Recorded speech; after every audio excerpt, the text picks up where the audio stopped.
Alors à côté de ça, vous avez un deuxième type de soirée, alors déjà des soirées qui sont beaucoup plus formalistes, tout d'abord parce qu'il y a un calendrier, il y a des dates spéciales pour ça.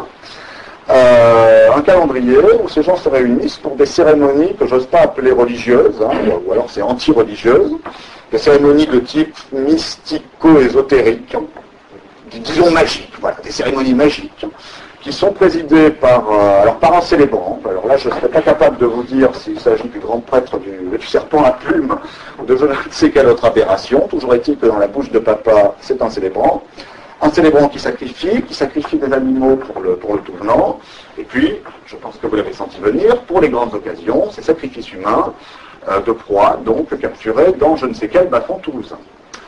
Alors à ce moment-là de la discussion, vous vous dites peut-être, mais enfin quand même, qu'est-ce qui amène des gens qui sont rationnels censément, hein, on ne voit pas dans leur tête, qu'est-ce qui amène des gens qui sont sérieux, ou qui en présentent les apparences plus exactement, à aller se vautrer dans un tel pandémonium? Eh bien, figurez-vous que les activités de cette secte sont sous-tendues par une double philosophie. Alors là encore, chaque fois que je peux, je cite. Hein.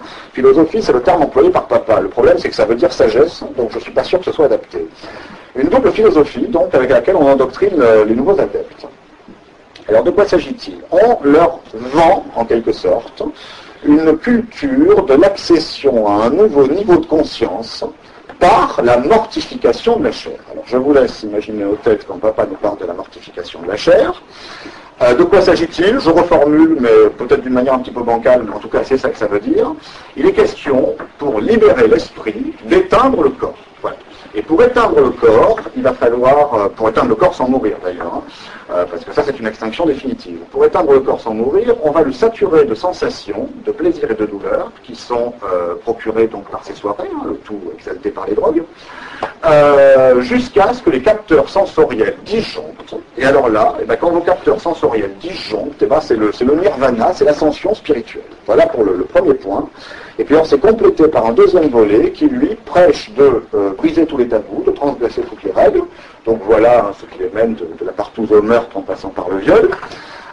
Pourquoi faut-il les transgresser, toutes ces règles? Eh bien, pour faire sauter des sortes de verrous mentaux qu'on aurait dans la tête, et qui sont, si vous voulez, les limitations qui nous ont été apportées par la civilisation. Là encore, pour schématiser, vous voyez, dans la Bible, il y a marqué « tu ne tueras point ». Ben, eux, ils disent « comment ça, je ne peux pas tuer ?» Eh bien, tiens, je commets un premier meurtre, et comme ça, je suis libre de recommencer quand je veux. Voilà. C'est ça le schéma mental de ce deuxième volet. Et alors donc, eh bien, au bout de ce chemin de transgression, vous voyez, on est censé à la fin avoir fait sauter tous les verrous et être devenu une sorte de plus qu'humain, maître de sa destinée et libre d'absolument tout. Plus exactement, libre d'absolument n'importe quoi.